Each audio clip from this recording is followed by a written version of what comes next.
Hello everyone, स्वागत है आपका जीके एग्जाम पथ में। और हम कर रहे हैं घटना चक्र का पूर्वावलोकन में भारतीय राज्य व्यवस्था एवं शासन। और आज का टॉपिक है राज्य के नीति के निर्देशक तत्व, जो हम बहुत अच्छे से करने वाले हैं। जहां पर ट्रिक बनेगी तो वहां पर हम ट्रिक भी बनाएंगे। तो चलिए फिर आ जाइए। राज्य की नीति के निर्देशक तत्व के पहले हम नोट्स देख लेते हैं। भारतीय संविधान के भाग 4 अनुच्छेद 36 से 51 के तहत राज्य की नीति के निर्देशक तत्वों का प्रावधान किया गया है। भारतीय संविधान में नीति निर्देशक तत्व आयरलैंड के संविधान से प्रेरित हैं। नीति निर्देशक तत्वों की प्रकृति अनुच्छेद 37 से स्पष्ट होती है। इसके मुख्य पक्ष निम्नलिखित हैं। नीति निर्देशक तत्वों के उपबंध न्यायालयों द्वारा लागू नहीं है। 2 तथापि उसके सिद्धांत देश के संचालन में मूलभूत हैं तथा राज्य का यह कर्तव्य है कि वह इन सिद्धांतों को कानून बनाकर लागू करे। अनुच्छेद 38 के अनुसार राज्य लोक कल्याण की अभिवृद्धि के लिए सामाजिक व्यवस्था बना। अनुच्छेद 39 में राज्य द्वारा अनुसरणीय कुछ नीति निर्देशक तत्व हैं, जैसे पुरुष और स्त्री को समान रूप से आजीविका प्राप्त हो, भौतिक संसाधनों का वितरण कर न्याय उपलब्ध हो, आर्थिक विकेंद्रीकरण हो, पुरुष और स्त्री को समान कार्य के लिए समान वेतन प्राप्त हो, बालकों हेतु कल्याणपरक कार्य आदि। अनुच्छेद 39 का में समान न्याय तथा निःशुल्क विधिक सहायता का प्रावधान है। अनुच्छेद 40 के अनुसार राज्य ग्राम पंचायतों का गठन का प्रयास करेगा। अनुच्छेद 41 के अनुसार राज्य कुछ दशाओं में काम, शिक्षा तथा लोक सहायता पाने के अधिकार को प्राप्त कराने का प्रभावी उपबंध करेगा। अनुच्छेद 42 के अनुसार राज्य काम की न्यायसंगत और मानवोचित दशाओं का तथा प्रसूति सहायता के लिए। अनुच्छेद 43 के अनुसार राज्य कर्मकारों को उचित मजदूरी तथा कुटीर उद्योगों के संवर्धन करने का प्रयास करेगा। अनुच्छेद 43 का के अनुसार राज्य उद्योगों के प्रबंधन में कर्मकारों की भागीदारी सुनिश्चित करेगा। अनुच्छेद 44 के अनुसार राज्य भारत के संपूर्ण राज्य क्षेत्र में नागरिकों के लिए एक समान सिविल संहिता लागू करने का प्रयास करेगा। अनुच्छेद 45 के अनुसार राज्य 6 वर्ष से कम आयु के बालकों के लिए प्रारंभिक बाल्यावस्था देखरेख और शिक्षा का प्रबंध करेगा। अनुच्छेद 46 के अंतर्गत राज्य अनुसूचित जातियों, अनुसूचित जनजातियों तथा अन्य दुर्बल वर्गों हेतु शिक्षा तथा आर्थिक हितों में वृद्धि के लिए प्रयास करेगा। अनुच्छेद 47 के अंतर्गत राज्य लोगों के पोषाहार स्तर, जीवन स्तर ऊंचा करने तथा लोक स्वास्थ्य आदि सुधारने का प्रयास करेगा। अनुच्छेद 48 के अंतर्गत राज्य कृषि और पशुपालन को आधुनिक तथा वैज्ञानिक ढंग से संगठित करने का प्रयास करेगा और गाय, बछड़ों तथा अन्य दुधारू वाहक मवेशियों के वध का प्रतिषेध करने के लिए प्रयास करेगा। अनुच्छेद 48 का के अनुसार राज्य देश के पर्यावरण के संरक्षण और संवर्धन का तथा वन एवं वन्य की रक्षा करने का प्रयास करेगा। अनुच्छेद 49 के अंतर्गत राज्य राष्ट्रीय महत्व के स्मारकों, स्थानों तथा वस्तुओं को संरक्षण प्रदान करेगा। अनुच्छेद 50 के अंतर्गत राज्य की लोक सेवा में न्यायपालिका को कार्यपालिका से अलग करने के लिए राज्य कदम उठाएगा। अनुच्छेद 51 के अनुसार राज्य अंतर्राष्ट्रीय शांति और सुरक्षा की अभिवृद्धि का प्रयास करेगा। मौलिक अधिकार एवं नीति निर्देशक तत्व में अंतर। मौलिक अधिकार और नीति निर्देशक तत्व। भारतीय संविधान के भाग 3 में मौलिक अधिकार उल्लिखित हैं। नीति निर्देशक तत्व भारतीय संविधान के भाग 4 में उल्लिखित हैं। मौलिक अधिकार अमेरिका के संविधान से प्रेरित हैं। नीति निर्देशक तत्व आयरलैंड के संविधान से प्रेरित हैं। मौलिक अधिकार की प्रवृत्ति नकारात्मक है और नीति निर्देशक तत्वों की प्रवृत्ति सकारात्मक है। मौलिक अधिकार बाध्य योग्य हैं, इनके उल्लंघन पर न्यायालय द्वारा इन्हें लागू कराया जाता है। नीति निर्देशक तत्व गैर बाध्य योग्य हैं, इन्हें न्यायालय द्वारा लागू नहीं कराया जा सकता। मौलिक अधिकार कानूनी नीति निर्देशक तत्व नैतिक एवं राजनीतिक मान्यता। मौलिक अधिकार लागू करने के लिए विधान की आवश्यकता नहीं है। नीति निर्देशक तत्व लागू करने के लिए विधान बनाने की आवश्यकता है।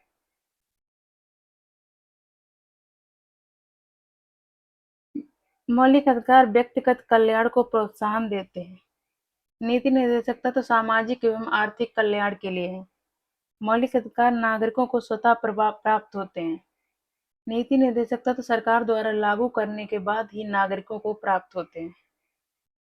चलिए अब क्वेश्चन कर लेते हैं। क्वेश्चन नंबर 1, राज्य के नीति निर्देशक सिद्धांतों को भारतीय संविधान में शामिल किए जाने का उद्देश्य है।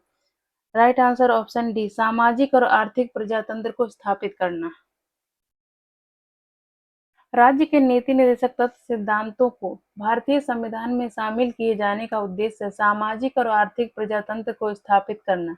यह उद्देश्य एक कल्याणकारी राज्य की स्थापना में सहायक है, जिसका संविधान निर्माता एक कल्याणकारी राज्य की स्थापना के लिए प्रावधान करना चाहते थे। क्वेश्चन नंबर 2, निम्नलिखित में से कौन एक राज्य के नीति निर्देशक सिद्धांतों का उद्देश्य नहीं है? राइट आंसर ऑप्शन सी, एक धार्मिक राज्य की स्थापना करना। और नीति निर्देशक सिद्धांतों का उद्देश्य कौन कौन से हैं? एक कल्याणकारी राज्य की स्थापना करना, सामाजिक आर्थिक न्याय को सुनिश्चित करना, एक धर्मनिरपेक्ष राज्य की स्थापना करना। भारतीय संविधान के भाग 4 में अनुच्छेद 36 से 51 तक में राज्य के नीति निर्देशक सिद्धांतों का वर्णन किया गया है। भारत के संविधान निर्माताओं का लक्ष्य इन सिद्धांतों के माध्यम से आर्थिक और सामाजिक लोकतंत्र एवं कल्याणकारी राज्य की स्थापना करना था। इन सिद्धांतों का उद्देश्य धार्मिक राज्य की स्थापना करना नहीं है। क्वेश्चन नंबर 3, राज्य के नीति निर्देशक सिद्धांत किस प्रकार मौलिक अधिकारों से भिन्न है? राइट आंसर ऑप्शन सी, निर्देशक सिद्धांत परिवर्तनीय नहीं है, जबकि मौलिक अधिकार परिवर्तनीय होते हैं। राज्य के नीति निर्देशक सिद्धांत मौलिक अधिकारों से भिन्न है, क्योंकि नीति निर्देशक जबकि मौलिक अधिकार न्यायालय द्वारा परिवर्तनीय है। नीति निर्देशक सिद्धांत संविधान के भाग 4 में वर्णित हैं और कल्याणकारी राज्य की स्थापना के लिए दिए गए निर्देश हैं, जबकि भाग 3 में वर्णित मौलिक अधिकार व्यक्तियों को राज्य कृत्य के विरुद्ध दी गई सुरक्षा की गारंटी है। क्वेश्चन नंबर 4, निर्देशक तत्व क्या है? राइट आंसर ऑप्शन बी, अबाध्य योग।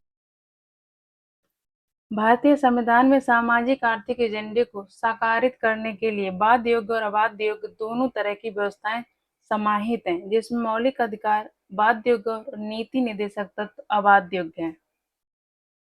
क्वेश्चन नंबर 5, निम्नलिखित कथनों पर विचार कीजिए। भारत के संविधान के संदर्भ में राज्य की नीति के निर्देशक तत्व। कथन 1 है, विधायिका के कृत्यों पर निर्बंधन करते हैं। कथन 2 है, कार्यपालिका के कृत्यों पर निर्बंधन करते हैं। दोनों कथन गलत हैं। उपयुक्त में से कोई भी आंसर नहीं, ना तो 1 ना तो 2। राज्य के नीति के निर्देशक तत्व विधायिका, कार्यपालिका और संवैधानिक मामलों में राज्य के लिए सिफारिशें हैं। एमसी शीतल बाड़ के अनुसार निर्देशक तत्व कोई विधिक अधिकार एवं कानूनी उपचार नहीं बताते। ये सभी राज्य क्रियाओं की विधायिका या कार्यपालिका के लिए प्रभुत्व पृष्ठभूमि का निर्माण करते हैं। अतः राज्य के नीति निर्देशक तत्व न तो विधायिका के कृत्यों पर निर्बंधन है और न ही कार्यपालिका के कृत्यों पर निर्बंधन है।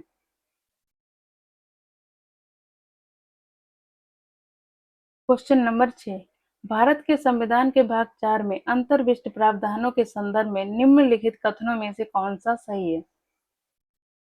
कथन 1, वे न्यायालय द्वारा परिवर्तनीय होंगे। कथन 1 गलत है, वे किसी भी न्यायालय द्वारा परिवर्तनीय नहीं है। ये सत्य है। इस भाग में अधिकथित सिद्धांत राज्य के द्वारा कानून बनाने को प्रभावित करें। कथन 3 भी सत्य है। नीचे दिए गए कूट का प्रयोग कर सही उत्तर चुनिए। तो राइट आंसर ऑप्शन डी, 2 और 3।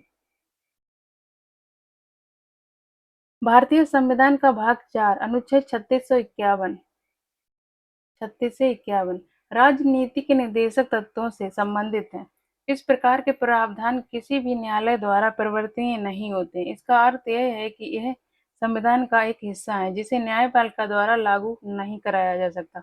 यद्यपि भाग 4 के उपबंध न्यायालय द्वारा परिवर्तनीय नहीं है, तथापि इस भाग में दिए गए सिद्धांत राष्ट्र के संचालन में मूलभूत हैं तथा ये सिद्धांत राज्य के द्वारा कानून बनाने को प्रभावित करते हैं। समय समय पर सरकार ने कुछ नीति निर्देशक तत्वों को लागू करने का प्रयास किया है। जमींदारी उन्मूलन कानून, बैंकों का राष्ट्रीयकरण, फैक्ट्री अधिनियम, न्यूनतम मजदूरी निर्धारण, कुटीर और लघु उद्योगों को प्रोत्साहन, मनरेगा 6 से 14 वर्ष आयु के बीच बच्चों के लिए निःशुल्क शिक्षा तथा अनुसूचित जाति और अनुसूचित जनजातियों के उन्नयन के लिए आरक्षण आदि इन प्रयासों। क्वेश्चन नंबर 7, राज्य की नीति के निर्देशक तत्वों के बारे में निम्नलिखित कथनों पर विचार कीजिए। ये तत्व देश के सामाजिक आर्थिक लोकतंत्र की व्याख्या करते हैं। कथन 1 सही है। कथन 2, इन तत्वों में अंतर्विष्ट उपबंध किसी न्यायालय द्वारा परिवर्तनीय नहीं है। कथन 2 भी सही है। उपयुक्त कथनों में से कौन सा सही है? राइट आंसर ऑप्शन सी 1 और 2 दोनों सही है। राज्य की नीति के निर्देशक तत्व देश के सामाजिक आर्थिक लोकतंत्र की व्याख्या करते हैं। राज्य की नीति के निर्देशक तत्वों को अंतर्विष्ट उपबंध न्यायालय द्वारा परिवर्तनीय नहीं है। क्वेश्चन नंबर 8, कल्याणकारी राज्य की संकल्पना का समावेश भारत के संविधान में है। Option A right answer option A राज्य के नीति निर्देशक तत्वों में। कल्याणकारी राज्य की संकल्पना का समावेश भारतीय संविधान में राज्य के नीति निर्देशक तत्वों में किया गया है। ये संविधान में भाग 4 के तहत अनुच्छेद 36 से 51 के अंतर्गत शामिल किए गए हैं। भारतीय संविधान की प्रस्तावना राज्य व्यवस्था के उद्देश्यों का उल्लेख करती है कि राज्य अपने नागरिकों को सामाजिक, आर्थिक एवं राजनीतिक न्याय, विचार, अभिव्यक्ति, विश्वास, धर्म और उपासना की स्वतंत्रता तथा प्रतिष्ठा एवं अवसर की समता उपलब्ध कराएगा, जो कि एक कल्याणकारी राज्य के आदर्श का प्रतीक है।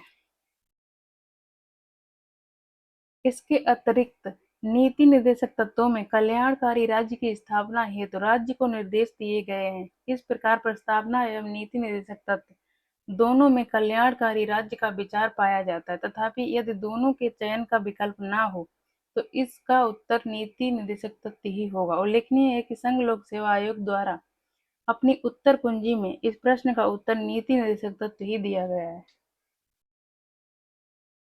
क्वेश्चन नंबर 9, भारत के संविधान के कौन सा भाग कल्याणकारी राज्य के आदर्श की घोषणा करता है? राइट आंसर ऑप्शन ए राज्य की नीति के निर्देशक तत्व। क्वेश्चन नंबर 10, संविधान का कौन सा भाग कल्याणकारी राज्य का आदर्श घोषित करता है? तो राइट आंसर ऑप्शन डी राज्य के नीति निर्देशक तत्व। क्वेश्चन नंबर 11, भारत के कल्याणकारी राज्य होने का विचार ऑप्शन ए संविधान की प्रस्तावना में पाया जाता है। ऑप्शन सी राज्य के नीति निर्देशक तत्वों में पाया जाता है। राइट आंसर ऑप्शन ए और सी दोनों। क्वेश्चन नंबर 12, राज्य के नीति निर्देशक तत्व सहज अध्ययन के लिए निम्न में से कौन से भागों में विभाजित किए जा सकते हैं? ऑप्शन ए समाजवादी, ऑप्शन बी उदार बौद्धिकतावादी, ऑप्शन सी गांधीवादी। राइट आंसर ऑप्शन डी उपरोक्त सभी। भारतीय संविधान के अंतर्गत राज्य के नीति निर्देशक तत्वों का उल्लेख भाग 4 के अनुच्छेद 36 से 51 के तहत किया गया है। इसे आयरलैंड के संविधान से लिया गया है। राज्य के नीति निर्देशक तत्वों को सहज अध्ययन के उदार बौद्धिकतावादी, गांधीवादी, मानवाधिकार, सामाजिक एवं आर्थिक कल्याण आदि भागों में विभाजित किया जा सकता है। राज्य के नीति निर्देशक तत्वों की प्रवृत्ति सकारात्मक तथा एक गैर बाध योग्य होते हैं। क्वेश्चन नंबर 13, भारतीय संविधान में सम्मिलित नीति निर्देशक तत्वों की प्रेरणा हमें किस संविधान से प्राप्त हुई? Right answer option D Ireland से। भारतीय संविधान में सम्मिलित नीति निर्देशक तत्वों की प्रेरणा हमारे संविधान निर्माताओं को वर्ष 1937 के आयरलैंड के संविधान से प्राप्त हुई। आयरलैंड के संविधान से अनुसरणीय इस भाग पर फेबियनवाद, समाजवाद, उदार लोकतांत्रिक विचारधाराओं, गांधीवाद, मानवाधिकारों की सार्वत्रिक घोषणाओं आदि का व्यापक प्रभाव पड़ा है। क्वेश्चन नंबर 14, भारतीय संविधान में राज्य के नीति निर्देशक तत्वों को निम्न में से किस देश के संविधान से लिया गया? Right answer option C Ireland. Question number 15, भारतीय संविधान में राज्य के नीति निर्देशक सिद्धांतों का विचार लिया गया है। Right answer option A Ireland के संविधान से। क्वेश्चन नंबर 16, नीति निर्देशक सिद्धांत हैं अबाध योग्य, बाध योग्य नहीं है। Right answer option B. नीति निर्देशक सिद्धांत बाध्य योग्य नहीं है। संविधान के अनुच्छेद 37 के अनुसार इस भाग 4 में अंतर्विश्व उपबंध किसी न्यायालय द्वारा परिवर्तनीय नहीं होंगे, किंतु फिर भी इनमें अधिकथित तत्व देश के शासन में मूलभूत हैं और विधि बनाने में इन तत्वों को लागू करना राज्य का कर्तव्य होगा। क्वेश्चन नंबर 17, भारत के संविधान के अनुसार निम्नलिखित में से कौन सा देश के शासन के लिए आधारभूत है? राइट आंसर ऑप्शन सी, राज्य की नीति के निर्देशक तत्व। क्वेश्चन नंबर 18, भारतीय संविधान के अंतर्गत धन का केंद्रीकरण किसका उल्लंघन करता है? राइट आंसर ऑप्शन बी, राज्य के नीति के निर्देशक तत्वों का। भारतीय संविधान में राज्य की नीति के निर्देशक तत्वों के तहत प्रावधानित है कि राज्य अपनी नीति का विशिष्टतया इस प्रकार संचालन करेगा कि सुनिश्चित रूप से समुदाय के भौतिक संसाधनों को स्वामित्व और नियंत्रण इस प्रकार बटा हो जिससे सामूहिक हित का सर्वोत्तम रूप से साधन हो। अनुच्छेद 39 खा तथा आर्थिक व्यवस्था इस प्रकार चले जिससे धन और उत्पादन साधनों का सर्वसाधारण के लिए अहितकारी संकेंद्रण न हो। अनुच्छेद 39 गा इस प्रकार धन का केंद्रीकरण भारतीय संविधान के अंतर्गत राज्य की नीति के निर्देशक तत्वों का उल्लंघन करता है। क्वेश्चन नंबर 19, समान कार्य के लिए समान वेतन भारत के संविधान में सुनिश्चित किया गया है। राइट आंसर ऑप्शन बी, राज्य के नीति निर्देशक सिद्धांतों का अंग है। समान कार्य के लिए समान वेतन भारत के संविधान में सुनिश्चित किया गया राज्य के नीति निर्देशक सिद्धांतों का एक अंग है। अनुच्छेद 39 घ ये प्रावधान करता है कि पुरुष और स्त्री दोनों का समान कार्य के लिए समान वेतन होना चाहिए। ज्ञातव्य है कि संविधान के अनुच्छेद 39 घ के अनुसरण में संसद ने वर्ष 1976 में समान पारिश्रमिक अधिनियम पारित किया था। उल्लेखनीय है कि रणधीर सिंह बनाम भारत संघ बाद 1982 में सर्वोच्च न्यायालय ने अब निर्धारित किया कि संविधान की प्रस्तावना और अनुच्छेद 39 घ के आलोक में अनुच्छेद 14 एवं 16 को पढ़ने से समान कार्य के लिए समान वेतन का सिद्धांत प्राप्त होता है। क्वेश्चन नंबर 20, निम्नलिखित में से कौन सा राज्य की नीति के निर्देशक तत्वों में निहित है? अपराधों के लिए दोषी सिद्धि के संबंध में संरक्षण ये मौलिक अधिकार है। ऑप्शन बी, प्राण और दैहिक स्वतंत्रता का संरक्षण ये भी मौलिक अधिकार है। ऑप्शन सी भी मौलिक अधिकार है। अल्पसंख्यक वर्गों के हितों का संरक्षण। ऑप्शन डी, पुरुष और स्त्रियों दोनों का समान कार्य के लिए समान वेतन हो। क्वेश्चन नंबर 21, निम्नलिखित में से कौन एक मौलिक अधिकार नहीं है? उत्पीड़न के खिलाफ अधिकार ये एक मौलिक अधिकार है। समान काम के लिए समान वेतन ये नीति निर्देशक तत्व है। कानून के समक्ष बराबरी ये भी मौलिक अधिकार है। धर्म पालन की स्वतंत्रता का अधिकार ये भी एक मौलिक अधिकार है। समान काम के लिए समान वेतन का उल्लेख संविधान में मौलिक अधिकारों में न होकर राज्य की नीति के निर्देशक तत्वों के अंतर्गत अनुच्छेद 39 घ में किया गया है, जबकि प्रश्न के शेष विकल्पों का उल्लेख संविधान के में मौलिक अधिकार के रूप में किया गया है। क्वेश्चन नंबर 22, भारत में निम्नलिखित में से किसके अंतर्गत पंचायती राज प्रणाली की व्यवस्था की गई? राइट आंसर ऑप्शन सी, राज्य के नीति निर्देशक सिद्धांत के अनुच्छेद 40 में। भारतीय संविधान के भाग 4 के तहत राज्य के नीति निर्देशक सिद्धांतों के अंतर्गत पंचायती राज प्रणाली की व्यवस्था की गई है। संविधान के अनुच्छेद 40 राज्यों के लिए ग्राम पंचायतों का गठन का प्रावधान करता है। इसके अनुसार राज्य ग्राम पंचायतों का संगठन करने के लिए कदम उठाएगा और उनको ऐसी शक्तियां और प्राधिकार प्रदान करेगा जो उन्हें स्वायत्त शासन की इकाइयों के रूप में कार्य करने योग्य बनाने के लिए आवश्यक है। क्वेश्चन नंबर 23, निम्न में से कौन सा अनुच्छेद पंचायत के गठन के लिए राज्य सरकारों को निर्देश देता है? राइट आंसर ऑप्शन बी, अनुच्छेद 40। क्वेश्चन नंबर 24, निम्नलिखित अनुच्छेदों में से कौन एक राज्य सरकार को ग्राम पंचायतों को संगठित करने के लिए निर्देशित करता है? राइट आंसर ऑप्शन बी, अनुच्छेद 40। क्वेश्चन नंबर 25, भारत के संविधान के अंतर्गत ग्राम पंचायतों का गठन। राइट आंसर ऑप्शन सी, एक निर्देशक सिद्धांत है। क्वेश्चन नंबर 26, सूची 1 के साथ सूची 2 को मिलाइए और सूचियों के नीचे दिए गए कूट की सहायता से सही उत्तर का चयन कीजिए। सूची 1, सूची 2। ये है ग्राम पंचायतों का गठन, तो इसका राइट आंसर होगा अनुच्छेद 40। ये मैच करेगा 5 से। समान आचार संहिता, ये हो जाएगा अनुच्छेद 44, इसका हो जाएगा 1। क्वेश्चन नंबर 26, सूची 1 के साथ सूची 2 को मिलाइए और सूचियों के नीचे दिए गए कूट की सहायता से सही उत्तर का चयन कीजिए। सूची 1, सूची 2।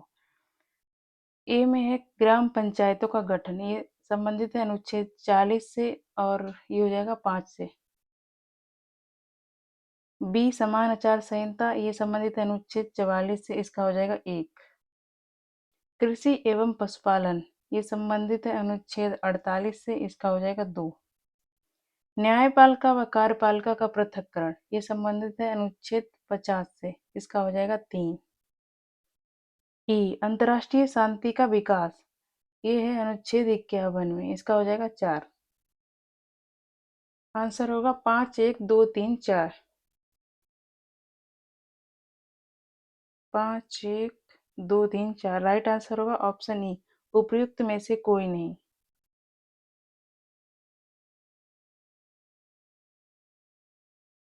सही सुमेलन इस प्रकार है। ग्राम पंचायतों का संगठन संबंधित है अनुच्छेद 40 से। समान आचार संहिता अनुच्छेद 44 में है। कृषि एवं पशुपालन का संगठन अनुच्छेद 48 में है। न्यायपालिका और कार्यपालिका का पृथक्करण ये अनुच्छेद 50 में है। अंतर्राष्ट्रीय शांति का विकास ये अनुच्छेद 51 में है। क्वेश्चन नंबर 27, सूची 1 तथा सूची 2 को सुमेलित कीजिए तथा नीचे दिए गए कूट से अपना उत्तर चुनिए। सूची 1 संविधान के अनुच्छेद हैं, सूची 2 में विषय दिए गए हैं। ए है अनुच्छेद 40, अनुच्छेद 40 संबंधित है ग्राम पंचायतों के गठन से, इसका हो जाएगा 1। बी अनुच्छेद 41, ये संबंधित है काम करने का अधिकार से, इसका हो जाएगा 2। अनुच्छेद 44 संबंधित है समान नागरिक संहिता से, इसका हो जाएगा डी। अनुच्छेद 48 ये संबंधित है कृषि एवं पशुपालन के गठन से, इसका हो जाएगा 4। आंसर होगा 1, 2, 3, 4। Right answer option A, 1, 2, 3, 4।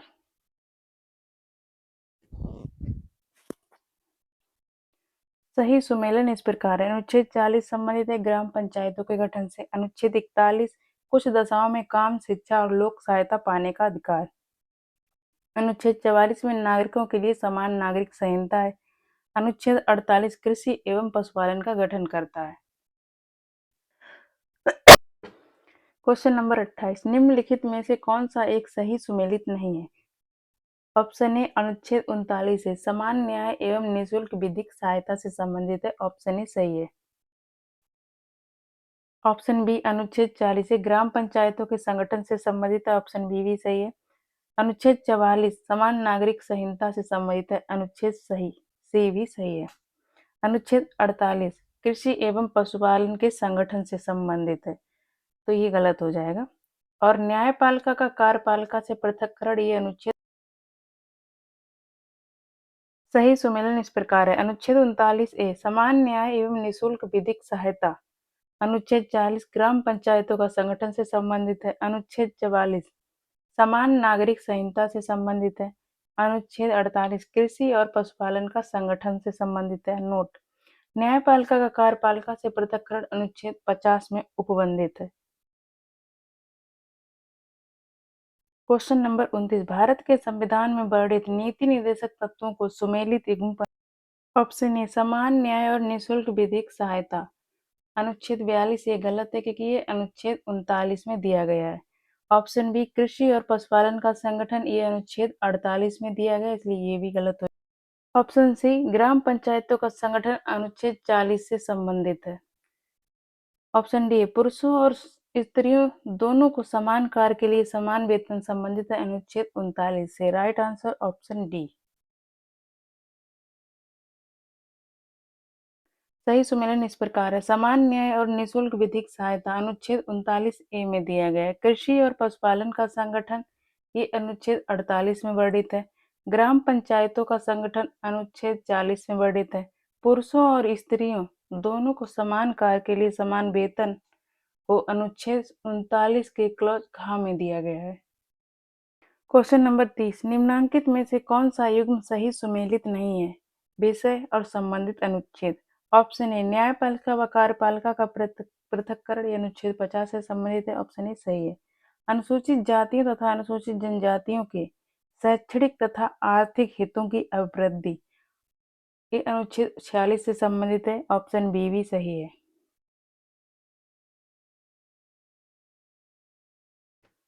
Option C सहकारी सोसाइटी का संवर्धन ये अनुच्छेद 43 बी से संबंधित है, तो इसलिए ऑप्शन सी गलत हो गया।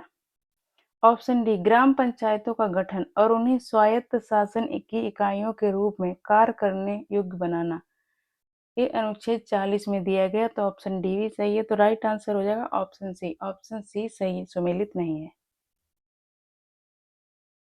अनुच्छेद 43 ए में उद्योगों के प्रबंधन में कर्मकारों का भाग लेना सुनिश्चित करने के लिए राज्य द्वारा कदम उठाने हेतु उपबंध है।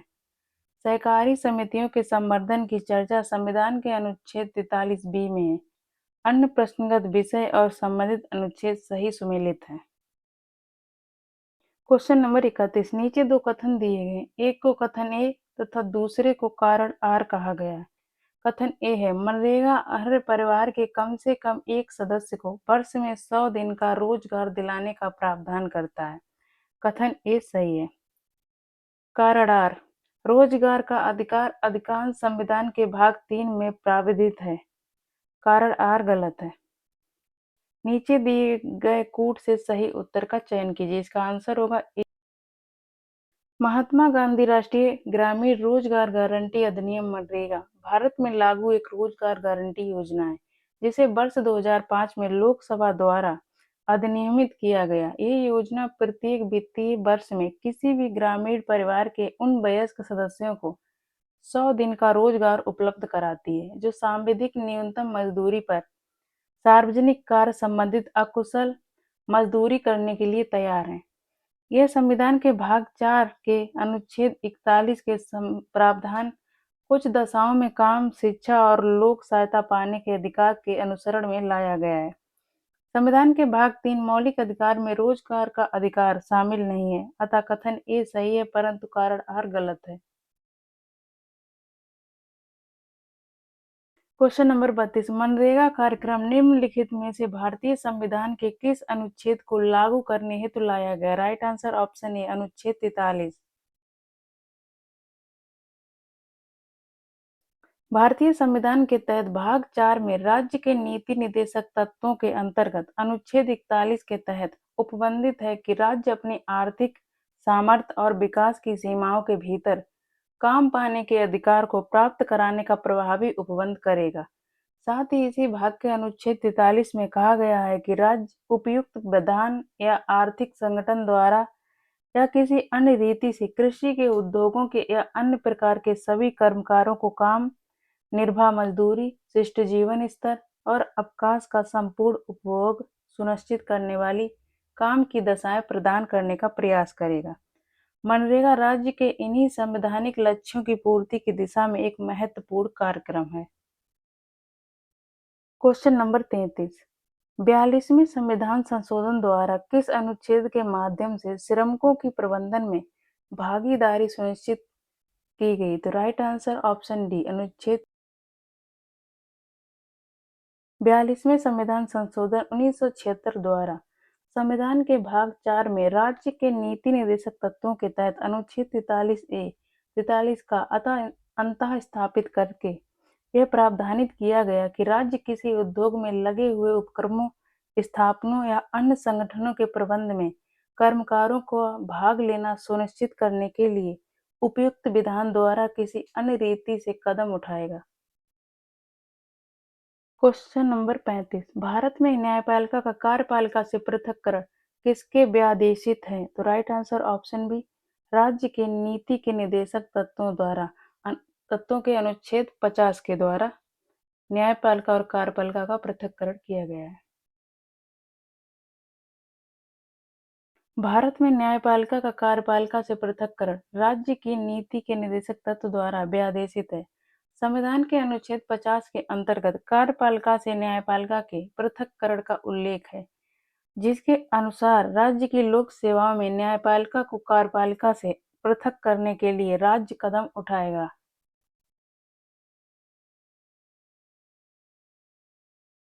क्वेश्चन नंबर 36, राज्य के नीति निर्देशक सिद्धांतों के निम्नलिखित अनुच्छेदों में से कौन सा अंतर्राष्ट्रीय शांति और सुरक्षा के संवर्धन से संबंधित है?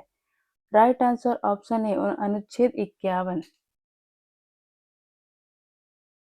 राज्य के नीति निर्देशक सिद्धांतों का सही सुमेलन इस प्रकार है। अनुच्छेद 51 अंतर्राष्ट्रीय शांति और सुरक्षा के संवर्धन से संबंधित है। अनुच्छेद 41 काम, शिक्षा, लोक सहायता पाने का अधिकार। अनुच्छेद 43 का उद्योगों के प्रबंध में कर्मकारों के भाग लेने का अधिकार। अनुच्छेद 48 का पर्यावरण संरक्षण तथा संवर्धन और वन तथा वन्य जीवों की रक्षा। क्वेश्चन नंबर 37, भारत के संविधान में अंतर्राष्ट्रीय शांति और सुरक्षा की अभिवृद्धि का कहाँ उल्लेख है? तो राइट आंसर ऑप्शन बी राज्य की नीति के निर्देशक तत्वों में अनुच्छेद 51 में दिया गया है। भारतीय संविधान के अनुच्छेद 51 के अंतर्गत राज्य के नीति निर्देशक तत्वों में अंतर्राष्ट्रीय शांति और सुरक्षा की अभिवृद्धि का उल्लेख। इसके अनुसार राज्य कथन ए है, अंतर्राष्ट्रीय शांति और सुरक्षा की बी राष्ट्रों के बीच न्याय संगत और सम्मानपूर्ण संबंधों को बनाए रखने का। सी संगठित लोगों के एक दूसरे से व्यवहारों में अंतर्राष्ट्रीय विधि और संधि बाध्यताओं के प्रति आदर बढ़ाने का। और डी है अंतर्राष्ट्रीय विवादों के मध्यस्थता द्वारा निपटारे के लिए प्रोत्साहन देने का प्रयास करेगा। क्वेश्चन नंबर 38, भारतीय संविधान का कौन सा भाग अंतर्राष्ट्रीय शांति और सुरक्षा के प्रति राज्य के उत्तरदायित्व का? राइट आंसर ऑप्शन सी राज्य की नीति के निर्देशक सिद्धांत। क्वेश्चन नंबर 39, भारतीय संविधान का कौन सा अनुच्छेद भारत की विदेश नीति से संबंधित है? तो राइट आंसर ऑप्शन डी अनुच्छेद 51। क्वेश्चन नंबर 40, निम्नलिखित में से कौन संविधान के 42वें संविधान संशोधन द्वारा नीति निर्देशक तत्वों में नहीं जोड़ा गया? 42वें संविधान संशोधन द्वारा कौन कौन से जोड़े गए? तो ऑप्शन ए शोषण से बच्चों एवं अल्पवयों की सुरक्षा, ये जोड़ा गया है।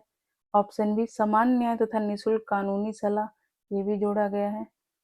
ऑप्शन सी समान आचार संहिता, ये नहीं जोड़ा गया है।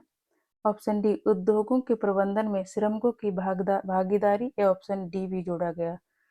तो राइट आंसर हो जाएगा ऑप्शन सी। ऑप्शन सी गलत है क्योंकि इसमें गलत पूछा गया है। समान आचार संहिता को 42वें संविधान संशोधन अधिनियम द्वारा शामिल नहीं किया गया। ये मूल संविधान के तहत ही अनुच्छेद 44 में वर्णित है। निम्नलिखित प्रावधान 42वें संविधान संशोधन अधिनियम द्वारा नीति निर्देशक तत्वों में जोड़े गए हैं।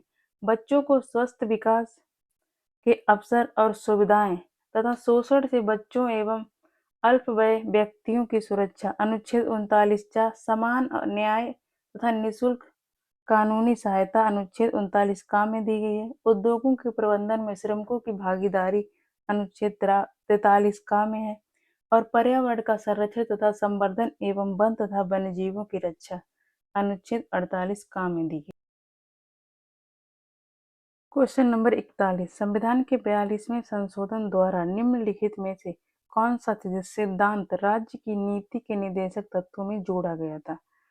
राइट आंसर ऑप्शन बी उद्योगों के प्रबंधन में कामगारों की सहभागिता।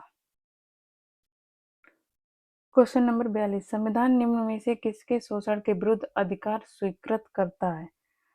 एक बच्चों के लिए, ये सही है। दो स्त्रियों के लिए, सही है। तीन जनजातियों के लिए, सही है। चार दलितों के लिए, ये गलत है।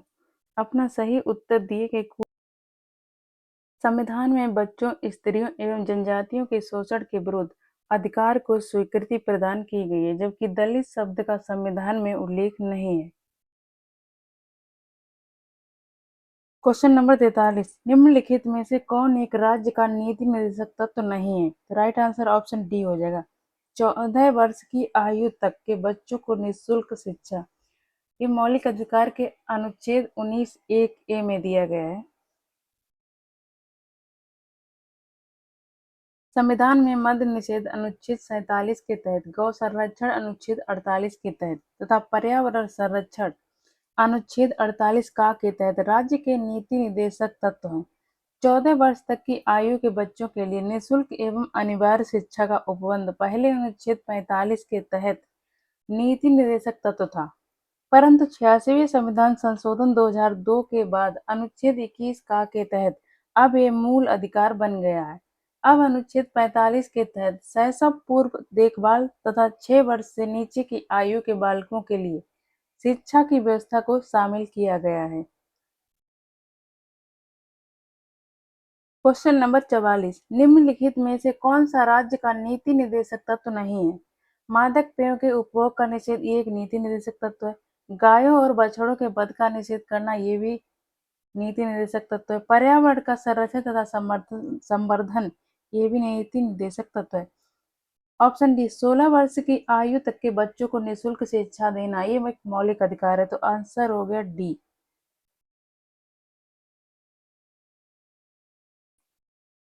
क्वेश्चन नंबर 45, निम्नलिखित में से कौन सा राज्य के नीति निर्देशक तत्वों में शामिल है? कथन एक है, मानव के दुर्व्यापार और बलात्संग का प्रतिषेध। ये गलत होगा क्योंकि ये एक मौलिक अधिकार है अनुच्छेद 23 के अंतर्गत। कथन दो, मादक पेय और स्वास्थ्य के लिए हानिकर औषधियों के औषधीय प्रयोजनों से भिन्न उपभोग का प्रतिषेध, ये एक नीति निर्देशक तत्व है। तो कथन 2 सही है। उपर्युक्त कथनों में से कौन सा सही है? तो राइट आंसर ऑप्शन बी हो जाएगा, केवल 2। नीति निर्देशक तत्वों के अंतर्गत अनुच्छेद 47 के तहत मादक पेय और स्वास्थ्य के लिए हानिकर औषधियों के औषधीय प्रयोजनों से भिन्न उपभोग का प्रतिषेध किया गया है। मानव के दुर्व्यापार और बलात्संग का प्रतिषेध मूलाधिकारों के अंतर्गत अनुच्छेद 23 के क्लॉज 1 के तहत किया गया है। अतः स्पष्ट है कि केवल कथन 2 सही है। क्वेश्चन नंबर 46, भारतीय संविधान में प्रतिष्ठापित राज्य की नीति के निर्देशक तत्वों के अंतर्गत निम्नलिखित प्रावधानों पर विचार कीजिए। कथन एक है, भारतीय नागरिकों के लिए समान नागरिक संहिता सुरक्षित करना। कथन 1 सही है। कथन 2, ग्राम पंचायतों को संगठित करना। कथन 2 भी सही है। ग्रामीण क्षेत्रों में कुटीर उद्योगों को प्रोत्साहित करना। कथन 3 भी सही है। कथन 4, सभी कर्मकारों के लिए यथोचित अवकाश तथा सांस्कृतिक अवसर सुनिश्चित करना। उपर्युक्त में से कौन से गांधीवादी सिद्धांत हैं जो राज्य की नीति के निर्देशक तत्वों में प्रतिबिंबित हैं? तो यहाँ पे गांधीवादी सिद्धांत पूछे गए हैं। तो कथन 1, भारतीय नागरिकों के लिए समान नागरिक सिविल संहिता सुरक्षित करना, ये गांधीवादी सिद्धांत नहीं है। कथन 2, ग्राम पंचायतों का संगठन करना। कथन 2 गांधीवादी सिद्धांत है।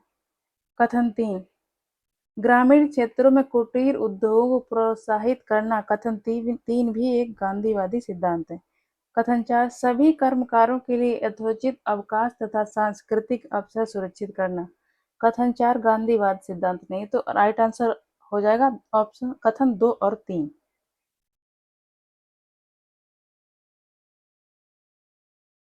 राइट आंसर ऑप्शन बी, केवल 2 और 3। गांधीवादी सिद्धांतों पर आधारित कई प्रावधानों को राज्य की नीति के निर्देशक सिद्धांतों के तहत कई अनुच्छेदों में सम्मिलित किया गया है, जो इस प्रकार है। ग्राम पंचायतों का संगठन अनुच्छेद 40 में, ग्रामीण क्षेत्रों में कुटीर उद्योगों को व्यक्तिगत या सहकारी आधार पर बढ़ाने का प्रयास, ये अनुच्छेद 43 में है। अनुसूचित जाति, अनुसूचित जनजाति तथा अन्य दुर्बल वर्गों के शिक्षा और अर्थ संबंधी हितों की अभिवृद्धि अनुच्छेद 46 में है। मादक पेय और स्वास्थ्य के लिए हानिकारक औषधियों के औषधीय प्रयोजन से भिन्न उपभोग का प्रतिषेध अनुच्छेद 47 में है। गायों और बछड़ों तथा अन्य दुधारू पशुओं के वध पर रोक और उनकी नस्लों में सुधार का प्रयास, ये अनुच्छेद 48 में है। उपर्युक्त तथ्यों के आधार पर विकल्प बी सही हो उत्तर है।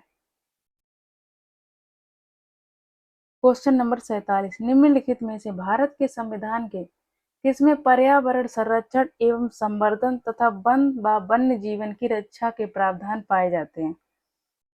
ऑप्शन ए केवल राज्य के नीति निर्देशक तत्वों में। ऑप्शन ए सही है। ऑप्शन बी केवल मूल कर्तव्यों में। ऑप्शन बी भी सही है। तो राइट आंसर ऑप्शन ए और बी, राज्य के नीति निर्देशक तत्व और मूल कर्तव्यों दोनों में पाए जाते हैं। 42वें संविधान संशोधन अधिनियम 1976 द्वारा संविधान में राज्य के नीति निर्देशक तत्वों के तहत जोड़े गए अनुच्छेद 48 से 48 का के अनुसार राज्य देश के पर्यावरण के संरक्षण तथा संवर्धन का और वन तथा वन्य जीवों की रक्षा करने का प्रयास करेगा। साथ ही संविधान में मूल कर्तव्यों के तहत अनुच्छेद 51 ए के क्लॉज जी 51 का के छा के अनुसार भारत के प्रत्येक नागरिक का ये कर्तव्य होगा कि वह प्राकृतिक पर्यावरण की जिसके अंतर्गत वन, झील, नदी और वन्य जीव है रक्षा करे और उसका संवर्धन करे तथा प्राणी मात्र के प्रति दया भाव रखे। क्वेश्चन नंबर 48, निम्न में से कौन एक राज्य के नीति निर्देशक सिद्धांतों में सम्मिलित है? राइट आंसर ऑप्शन ए, राज्य देश के पर्यावरण के संरक्षण तथा संवर्धन का प्रयास करेगा। क्वेश्चन नंबर 49, राज्य के नीति निर्देशक सिद्धांतों में निम्न में से किसके बारे में संविधान शांत है? राइट आंसर ऑप्शन ए, प्रौढ़ शिक्षा के बारे में। भारतीय संविधान में राज्य के नीति निर्देशक सिद्धांत भाग 4 के तहत अनुच्छेद 36 से 51 में वर्णित हैं। इनमें कर्मकारों को निर्वाह मजदूरी का प्रावधान अनुच्छेद 43 में, गरीबों को निःशुल्क विधिक सहायता का अनुच्छेद 43 का में तथा 6 वर्ष से कम आयु के बालकों के लिए प्रारंभिक बाल्यावस्था देखरेख और शिक्षा 86वें संशोधन से अनुच्छेद 45 में है। प्रौढ़ शिक्षा संबंधी प्रावधान इसमें शामिल नहीं है।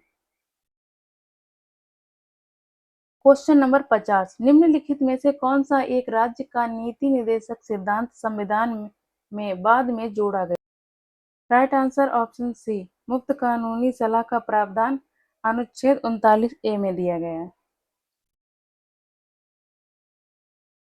मुफ्त कानूनी सलाह का राज्य के नीति निर्देशक सिद्धांत संविधान में बाद में जोड़ा गया। 42वें संविधान संशोधन अधिनियम 1976 द्वारा भारतीय संविधान के भाग 4 में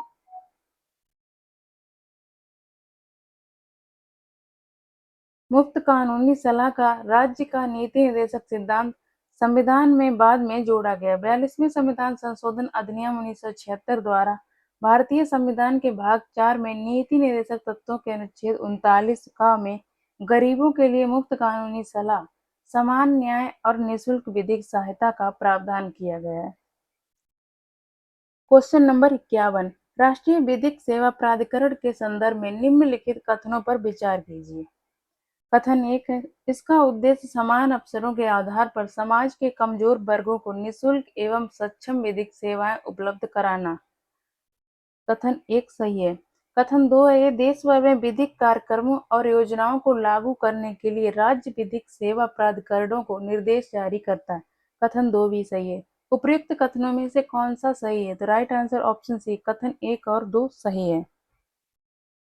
राजनीति के निर्देशक तत्वों के तहत अनुच्छेद 39 का के अनुसरण में राष्ट्रीय विधिक सेवा प्राधिकरण समाज के कमजोर वर्गों को निःशुल्क एवं सक्षम विधिक सेवाएं उपलब्ध कराता है। साथ ही ये देश भर में विधिक कार्यक्रमों और योजनाओं को लागू करने के लिए राज्य विधिक सेवा प्राधिकरणों को निर्देश एवं वित्तीय अनुदान प्रदान करता है। क्वेश्चन नंबर 52, भारत में विधिक सेवा प्रदान करने वाले प्राधिकरण निम्नलिखित में से किस प्रकार के नागरिकों को निःशुल्क विधिक सेवाएं प्रदान करते हैं? कथन 1, रुपए 1 लाख से कम वार्षिक आय वाले व्यक्ति। कथन 1 सही है। कथन 2, रुपए 2 लाख से कम वार्षिक आय वाले ट्रांसजेंडर को। कथन 2 भी सही है। कथन 3, रुपए 3 लाख से कम वार्षिक आय वाले अन्य पिछड़े वर्ग के सदस्य को। कथन 3 गलत है। कथन 4, सभी वरिष्ठ नागरिकों को। कथन 4 भी गलत है। तो आंसर होगा 1 और 2। राइट आंसर ऑप्शन ए, केवल 1 और 2 सही है। संविधान में राजनीति के निर्देशक तत्वों के अनुच्छेद 39 ए के अनुसरण में भारत में विधिक सेवा प्रदान करने वाले प्राधिकरण विधिक सेवा प्राधिकरण अधिनियम 1987 की धारा 12 के अंतर्गत पात्र व्यक्तियों को निःशुल्क विधिक सेवाएं प्रदान करते हैं। निःशुल्क विधिक सेवाएं प्राप्त करने हेतु निम्न व्यक्ति पात्र होते हैं: एक, महिला और बच्चे; दो, अनुसूचित जाति या जनजाति के सदस्य; तीन, बड़े पैमाने पर प्राकृतिक औद्योगिक आपदा, जातीय हिंसा, बाढ़, सूखा, भूकंप के पीड़ित; चार, औद्योगिक कामगार; पाँच, मानसिक रोगी या दिव्यांग व्यक्ति; छह, हिरासत में व्यक्ति; सात, वे व्यक्ति जिनकी वार्षिक आय केंद्र राज्य सरकार द्वारा अधिसूचित आय सीमा से कम है; आठ, मानव तस्करी या बेगार से पीड़ित व्यक्ति। उपर्युक्त अधिनियम की धारा 12H के अंतर्गत विभिन्न राज्यों या केंद्र शासित प्रदेशों में निःशुल्क विधिक सेवा प्राप्त करने हेतु आय सीमा भिन्न भिन्न है। यह सीमा कतिपय अपवाद के अतिरिक्त अधिकांश राज्यों में 1 लाख रुपए तक तथा कुछ राज्यों में 1.5 लाख रुपए या 3 लाख रुपए तक निर्धारित है। दिल्ली विधिक सेवा प्राधिकरण 1 लाख रुपए से कम वार्षिक आय वाले सामान्य व्यक्ति तथा 2 लाख रुपए से कम वार्षिक आय वाले ट्रांसजेंडर को निःशुल्क विधिक सेवा प्रदान करता है।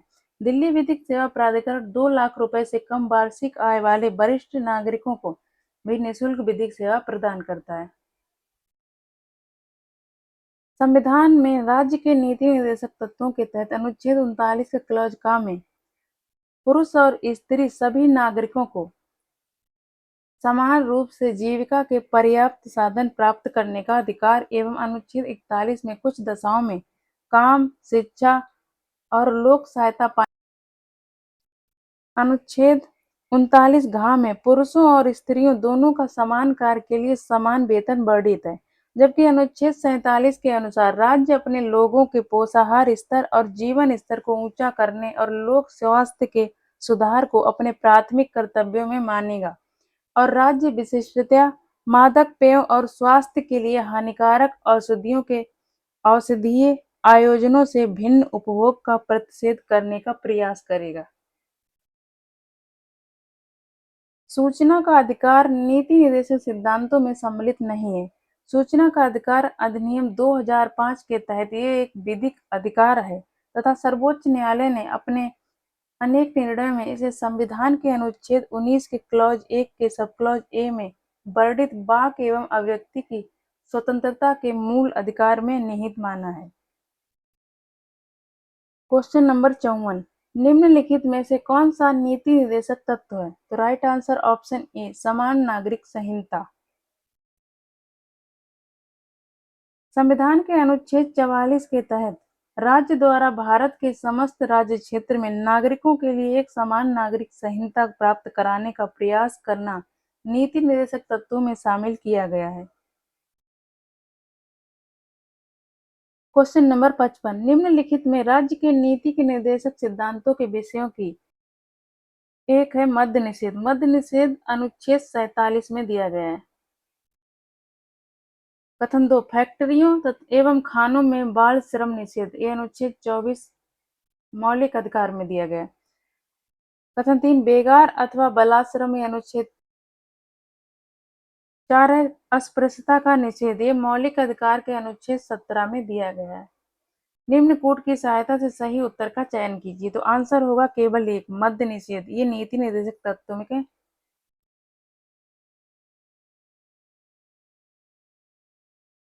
निम्न कूट की सहायता से सही उत्तर का चयन कीजिए।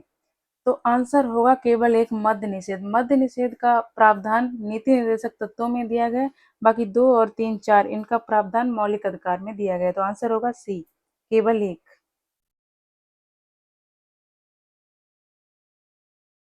मद्य निषेध संविधान के अनुच्छेद 47 के तहत राज्य के नीति निर्देशक सिद्धांतों का विषय है, जबकि फैक्ट्रियों एवं खानों में बाल श्रम निषेध अनुच्छेद 24, बेगार अथवा बालाश्रम अनुच्छेद 23 तथा अस्पृश्यता अनुच्छेद 17 संविधान में प्रदत्त मौलिक अधिकारों का भाग है।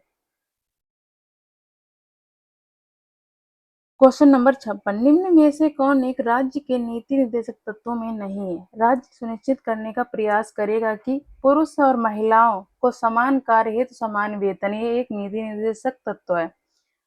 ऑप्शन बी है जीविकोपार्जन हेतु पर्याप्त साधनों का समान अधिकार, ये भी नीति निर्देशक तत्व है। ऑप्शन सी अस्पृश्यता का उन्मूलन।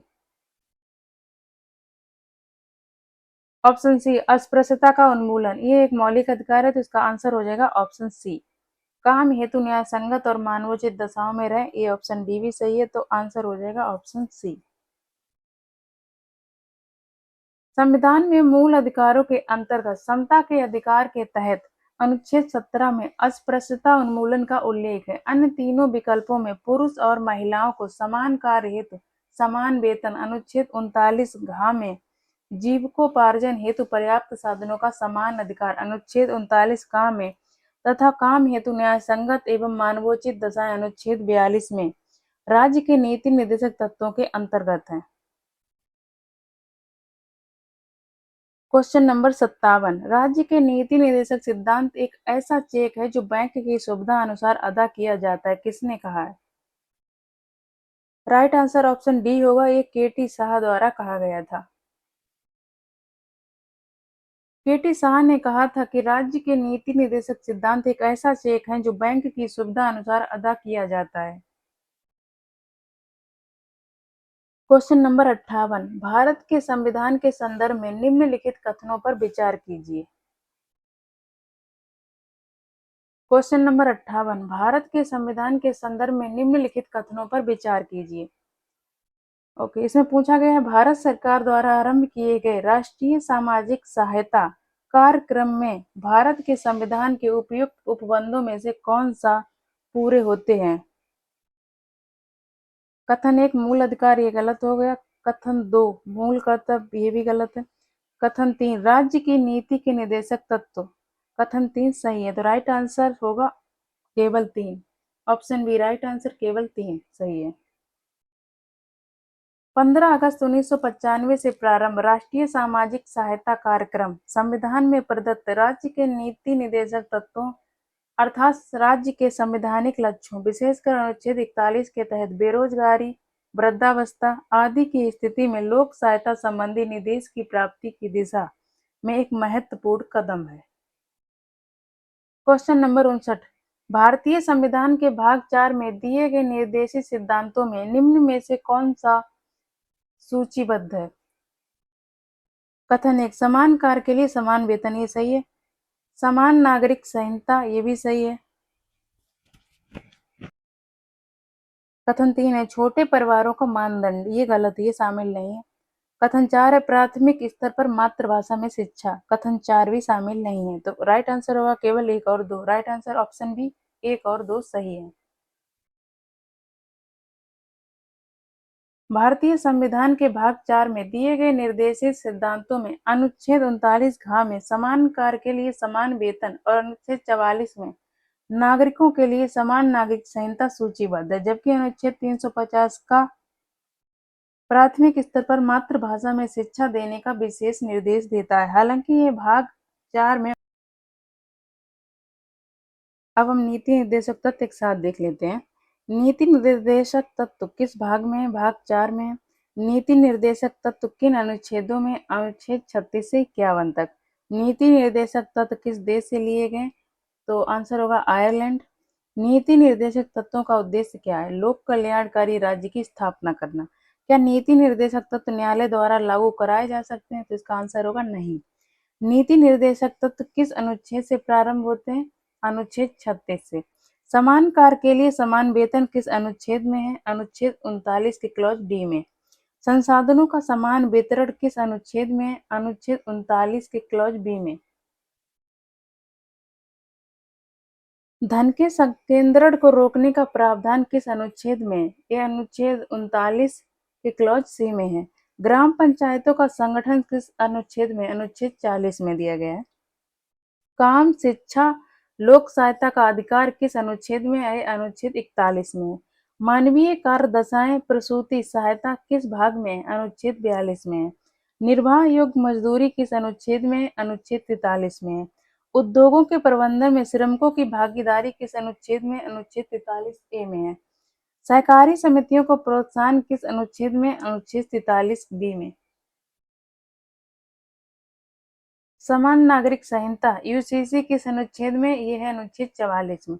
6 वर्ष से कम आयु के बच्चों की देखभाल एवं शिक्षा किस अनुच्छेद में? अनुच्छेद 45 में। अनुसूचित जाति, अनुसूचित जनजाति एवं दुर्बल वर्गों के हितों की उन्नति किस अनुच्छेद में? अनुच्छेद 46 में। पोषण स्तर एवं लोक स्वास्थ्य में सुधार किस अनुच्छेद में? अनुच्छेद 47 में। कृषि एवं पशुपालन का आधुनिकीकरण किस अनुच्छेद में? ये है अनुच्छेद 48 में। पर्यावरण एवं वनों की सुरक्षा किस अनुच्छेद में? अनुच्छेद 48 में है। राष्ट्रीय महत्व के स्मारकों का संरक्षण किस अनुच्छेद में? ये है अनुच्छेद 49 में। न्यायपालिका को कार्यपालिका से अलग करने का प्रावधान किस अनुच्छेद में? अनुच्छेद 50 में। अंतर्राष्ट्रीय शांति एवं सुरक्षा को बढ़ावा देने का प्रावधान किस अनुच्छेद में? अनुच्छेद 51 में।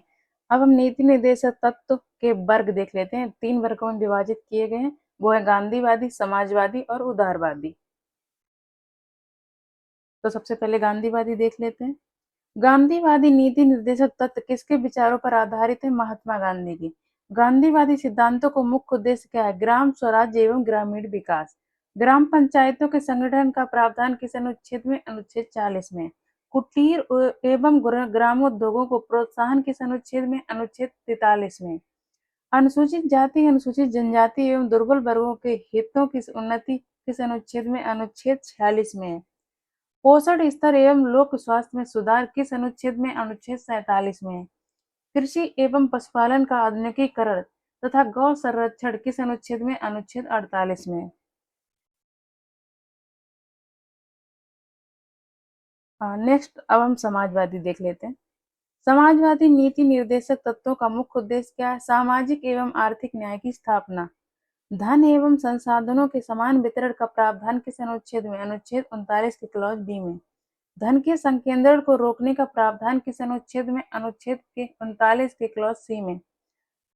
समान कार्य के लिए समान वेतन किस अनुच्छेद में? अनुच्छेद 39 के क्लॉज डी में। बालकों एवं श्रमिकों के शोषण को रोकने का प्रावधान किस अनुच्छेद में? अनुच्छेद 39 के क्लॉज ई एवं 39 के क्लॉज एफ में। काम, शिक्षा एवं लोक सहायता का अधिकार किस अनुच्छेद में? अनुच्छेद 41।